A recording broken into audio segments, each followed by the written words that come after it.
Film का starting scene जमीन के ऊपर बादलों के व्यू से शुरू होता है और एक डेथ नरेटर मेल वॉइस आती है कि कोई भी हमेशा जिंदा नहीं रहता, खवा वो कितनी ही कोशिश क्यों ना कर ले। मेरी नसीहत ये है कि जब वक्त आता है तो पैनिक नहीं होना चाहिए। अब एक ट्रेन बर्फ के एरिया से गुजरती दिखाई देती है और इसमें मेन कैरेक्टर लीजल बैठी होती है। ये एरा नाजी जर्मनी के दौर वर्ल्ड वॉर 2 का होता है। लीजल अपने छोटे भाई की डेथ ट्रेन में देखती है जिसको एक जगह रुककर दफना दिया जाता है।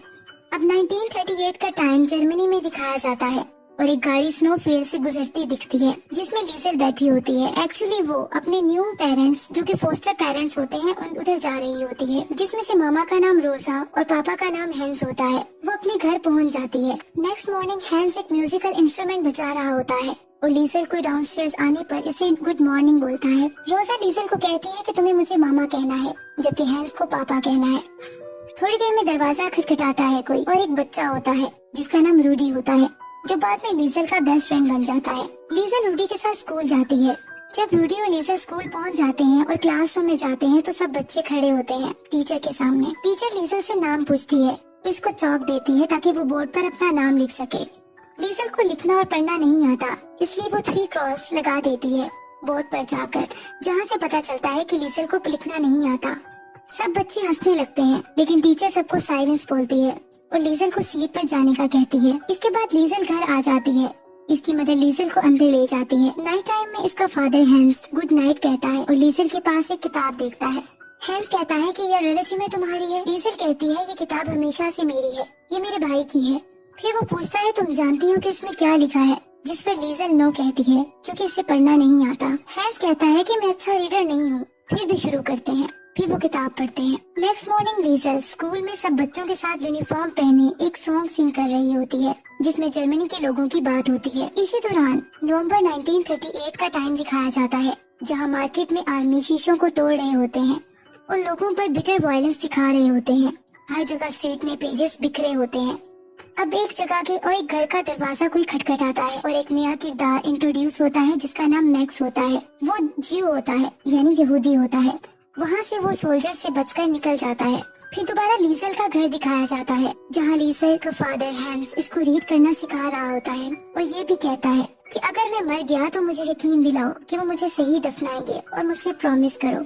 फिर हैंस इससे बुक ले लेता है और कहता है कि मेरे साथ आओ, तुम्हारे लिए एक सरप्राइज है। वो लीजल को बेसमेंट में ले जाता है जहाँ दीवारों पर अल्फाबेट्स और वर्ड्स लिखे होते हैं। वो बताता है कि ये डिक्शनरी है और इसको चौक देता है और इसको कहता है कि तुम इन अल्फाज को यहाँ लिख सकती हो। लीजल बहुत खुश हो जाती है क्योंकि इसे पढ़ने लिखने का शौक होता है। लीजल थैंक यू पापा बोलती है।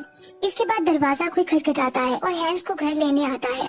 लीजल को हैंस आवाज देता है कि जल्दी आओ वरना हम परेड मिस कर देंगे। नाइट टाइम होता है। सब लोग पूरे टाउन के लोग एक जगह जमा हो जाते हैं जहाँ एक आर्मी ऑफिसर स्पीच कर रहा होता है। वो कहता है कि नेशनल सोशलिस्ट रेवोल्यूशन के दौरान हमारी नेशन कम नहीं होनी चाहिए। हमारा डिटर्मिनेशन अपने आप को मॉरली और इंटेलेक्चुअली साफ करना है। एजुकेशन, थिएटर, फिल्म्स, लिटरेचर और प्रेस ये सब सपोर्टिंग पिलर्स हैं जो कि हमारी नेशन की शख्सियत को एक अलग शेप दे सकते हैं। यही वजह है कि आज रात हम सब इकट्ठे हुए हैं ताकि हम अपने आप को इंटेलेक्चुअल डर्ट से आजाद कर सकें।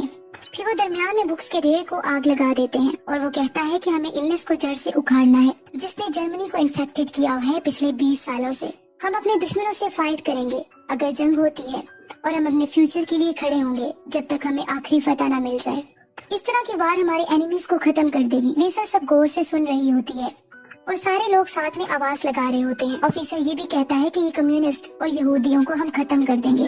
फिर वो आवाज लगाता है ग्रेट जर्मन अडोल्फ हिटलर। फिर सब लोग एक हाथ सीधा कर एक सॉन्ग सिंग करने लग जाते हैं।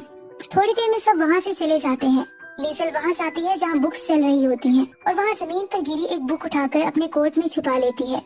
हैंस वहाँ आ जाता है और कहता है कि मैंने तुम्हें मुझसे चर्च में मिलने को कहा था। लीजल सॉरी पापा बोलती है। हर जगह बुक्स के पेजेस बिखरे होते हैं। फिर लीजल को कफ होने लगती है क्योंकि हल्की जली हुई बुक इसके कोट में होती है।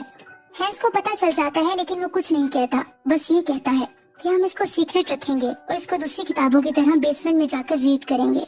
लीजल बहुत खुश हो जाती है और पूछती है कि क्या मेरी रियल मामा कम्युनिस्ट थी? क्या हिटलर ने मेरी मामा को मुझसे दूर कर दिया है? और फिर कहती है मुझे नफरत है हिटलर से। हैंस कहता है ये किसी के सामने नहीं कहना। घर आकर लीजल उस किताब का नाम पढ़ती है the invisible man by H.G. Wells. फिर अचानक से कोई दरवाजा खटखटाता है। हकीकत में वो वही किरदार मैक्स होता है जो कि एक जूश फर्स्ट फाइटर होता है। वो घबराया हुआ आता है और मदद मांगता है और रोजा और हैंस इसको अपस्टेयर्स भेज देते हैं। हैंस लीसल को बताता है कि मैक्स का फादर वार में इसके सामने मरा था और इसके फादर ने मेरे लिए अपनी जिंदगी दी थी और मैं इसकी फैमिली का एहसानमंद हूँ।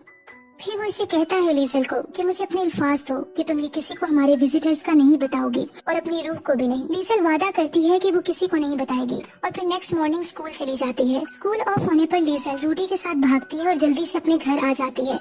फिर रात को जब जोश मैक्स सोया होता है तो इसके हाथ में एक बुक होती है। वो इसके हाथों से बुक लेने लगती है कि मैक्स की आंख खुल जाती है और वो कहता है कि तुम क्यूरियस गर्ल हो। वो बुक इसे वापस कर देती है और पूछती है ये किताब किसके बारे में है। तो मैक्स कहता है ये हिटलर के बारे में है। फिर लीसल पूछती है क्या तुम हिटलर से छुप रहे हो, क्या तुम कम्युनिस्ट हो, तो क्या इन्होंने तुम्हारी माँ को ले लिया है। इस पर मैक्स कहता है कि नहीं, मैं यहूदी हूँ।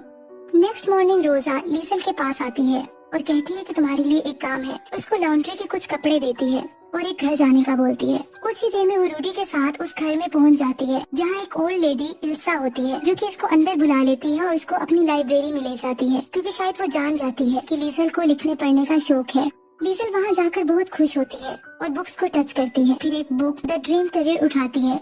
फिर उसे याद आता है कि रूडी इस घर से बाहर इसका इंतजार कर रहा है। वो ओल्ड लेडी इल्सा को बताकर चली जाती है लेकिन ओल्ड लेडी इल्सा इसे कहती है तुम कभी भी यहाँ बुक्स पढ़ने आ सकती हो। अब मैक्स को बेसमेंट में दिखाया जाता है क्योंकि हैंस की फैमिली को सोल्जर का खतरा होता है कि कहीं वो आकर पकड़ न ले क्योंकि मैक्स यहूदी होता है। लीसल भी बेसमेंट में जाती है और अपना बुक्स पढ़ना कंटिन्यू रखती है और एक नया वर्ड जो इसे मुश्किल लगता है वो हमेशा बेसमेंट की वॉल पर चौक से लिख देती है। मैक्स इससे पूछता है कि ये वर्ड्स तुम कहाँ से लेती हो, जिस पर लीसल कहती है ये एक सीक्रेट है, लेकिन बाद में बता देती है कि वो कहाँ लाइब्रेरी में जाके बुक्स पढ़ती है और उनको मेमोराइज कर लेती है। इस तरह बाद में मैक्स लीसल को एक बुक गिफ्ट करता है और बताता है कि मेरे लीजन ने मैंने सीखा है कि हर जिंदा चीज, हर पत्ता, हर परिंदा सिर्फ जिंदा है क्योंकि इनके पास जिंदगी के लिए सीक्रेट वर्ड्स हैं। हम में और क्ले में फर्क सिर्फ वर्ड्स का है, अल्फाज जिंदगी होते हैं। फिर ऐसा ऐसा बहुत सर्दी बढ़ जाती है। स्नो फॉलिंग की वजह से मैक्स बीमार हो जाता है और बेसमेंट में सर्दी से रहने की वजह से अब लीसल को लगता है कि मैक्स मर जाएगा। वो अपने डेड ब्रदर की पिक इस पर रख देती है और हमेशा की तरह इसके पास बैठकर बुक्स पढ़ती है। The invisible man by H.G. Wells. एक स्ट्रेंजर एक सर्दियों के दिन फेब में बहुत ही तेज हवा और बर्फबारी में यहाँ आया। कोई इसके बारे में नहीं जान सकेगा जब तक कि वो मर ना जाए। इसके बाद लीजल उसी ओल्ड लेडी इल्सा के घर चुपके से विंडो के जरिए लाइब्रेरी में जाती है और एक बुक को चुरा लेती है क्योंकि इल्सा का हस्बैंड लॉन्ड्री लाने से मना कर देता है। और इस तरह वक्त गुजरने के साथ साथ वो एक एक करके बुक चुराती रहती है लाइब्रेरी में चुपके से और रूडी भी इस बात को जान लेता है, लेकिन वो ये कहती है कि मैंने सिर्फ बोरो की है। इसके बाद लीजल रूडी को मैक्स के बारे में भी बता देती है। अब बहुत सारे सोल्जर्स बार बार इसी एरिया में चेकिंग के लिए आते रहते हैं कि कोई कम्युनिस्ट या यहूदी तो यहाँ नहीं रह रहा। लीसल की फैमिली अलर्ट रहती है। दोबारा सोल्जर का रेड होता है। पूरे एरिया के लोग अपने बैग्स को नाइट टाइम में घरों से बाहर ले जाते हैं और एक तरफ मूव करते हैं। मैक्स को घर छोड़कर हैंस रोजा लीसल के साथ भी उसी जगह पर जाकर छुप जाते हैं, लेकिन मैक्स बेसमेंट से घर से बाहर आ जाता है और बाहर आकर बहुत खुश होता है। मैक्स खुशी से आसमान के तारों को देखता रहता है कि अचानक से सोल्जर की वैन आ जाती है। वो खुद को जल्दी से छुपा लेता है। नेक्स्ट डे मैक्स ये डिसाइड करता है कि इसे यहाँ से चले जाना चाहिए ताकि ये फैमिली इसकी वजह से मुसीबत में न आ जाए। लीसल को मैक्स के यहाँ से जाने का बहुत दुख होता है। मैक्स रात के अंधेरे में निकल जाता है। लीसल बहुत रोती है और हैंस और रोजा भी परेशान हो जाते हैं। फिर नेक्स्ट डे पता चलता है कि लीसल का बेस्ट फ्रेंड रूडी इसको एलीट ट्रेनिंग के लिए सिलेक्ट कर लिया गया है जो वो समर में स्टार्ट करेगा। हैंस को भी इसी दौरान एक पोस्ट आती है कि आर्मी के लिए सिलेक्ट कर लिया गया है। लीसल कहती है कि हर कोई जा रहा है, इवन के रूडी भी। हैंस कहता है कि अपनी मामा रोजा का ख्याल रखना क्योंकि वो स्ट्रॉन्ग नहीं है जितनी वो दिखती है। इस तरह हैंस भी चला जाता है। अब बहुत ज्यादा अरसा गुजर चुका होता है। लीसल स्टेयर्स में किताब लिए बैठी होती है। इतनी देर में रेंजर्स की वैन वहाँ आती है और हैंस उतरता है। लीसल इसे देखकर खुश हो जाती है और पापा कहती है कि आप घर वापस आ गए हैं। हैंस अपने घर में बैठा लीसल से बात करता है। लीसल कहती है कि मैं मैक्स के बारे में सोच रही थी, हैरान होते हुए कि वो कहाँ है। हैंस कहता है मैं भी। इस तरह वॉर दोबारा शुरू हो जाती है क्योंकि वॉर डेज होते हैं। नेक्स्ट डे सब कुछ मिट चुका होता है। घर टूट चुके होते हैं। डेड बॉडीज हर जगह बिखरी होती हैं। बिल्कुल सब खत्म हो जाता है। सोल्जर एक जगह के नीचे से एक जिंदा लड़की को निकालते हैं। वो लीसल होती है। लीसल बच जाती है और जख्मी होती है। वो बाहर आते ही पापा मामा कहती है, लेकिन इसकी फैमिली की डेथ हो चुकी होती है। रोजा, हैंस और रूडी सब मर चुके होते हैं। इस तरह लीसल बेहोश हो जाती है। जब लीसल को होश आता है तो वहाँ ब्रिक्स के नीचे एक किताब मिलती है और इसी दौरान वो ओल्ड लेडी इल्सा, जिसके घर लीसल बुक्स चुराने जाती थी, अपनी गाड़ी में वहाँ आ जाती है। लीसल भागकर उस लेडी के गले लग जाती है। फिर आफ्टर 2 इयर्स का टाइम दिखाया जाता है। इल्सा एक टेलर की शॉप पर काम करती दिखाई देती है, जो कि रूडी का फादर होता है। और इस तरह फिर वो देखती है कि दरवाजे पर मैक्स आ गया है और वो उसे देखकर बहुत खुश होती है और जाकर उससे मिलती है। अब दिखाया जाता है कि ये 1945 का टाइम होता है और यूनाइटेड स्टेट्स के ट्रूप्स ने जर्मनी पर कब्जा कर लिया होता है। अब कहानी अपनी एंडिंग पर पहुंच रही होती है। अब दिखाया जाता है कि क्लाउड्स का वही व्यू जो कि बिल्कुल ओपनिंग सीन में दिखाया गया था। फिर डेथ नरेटर मेल वॉइस में उसकी आवाज आती है कि मैंने बहुत अजीम चीजें देखी, मैंने सारी दुनिया की बदतरीन तबाही को भी अटेंड किया है, मैंने बहुत से अजीम वंडर्स भी देखे हैं, लेकिन मैं यही कहूँगा कि कोई हमेशा के लिए जिंदा नहीं रहता। अब मैं आखिरकार लीसल के पास आया। मैंने खुद गर्जी वाली खुशी महसूस की, क्योंकि इस 90 इयर्स में वो बहुत समझदार जिंदगी गुजार चुकी थी। इसकी कहानियों ने बहुत सी रूहों को छू लिया। मैक्स की दोस्ती इतनी लंबी रही जितनी की लीजल की। लीजल की आखिरी सोचों में इसने बहुत सारी जिंदगियों को देखा जो इसके साथ मिल गई थी, जैसा कि उसके 3 बच्चे और इसका ग्रैंड चिल्ड्रन, और इस तरह हैन, रोजा और रूडी भी। लेकिन आखिर में कोई अल्फाज नहीं थे, सिर्फ सुकून था।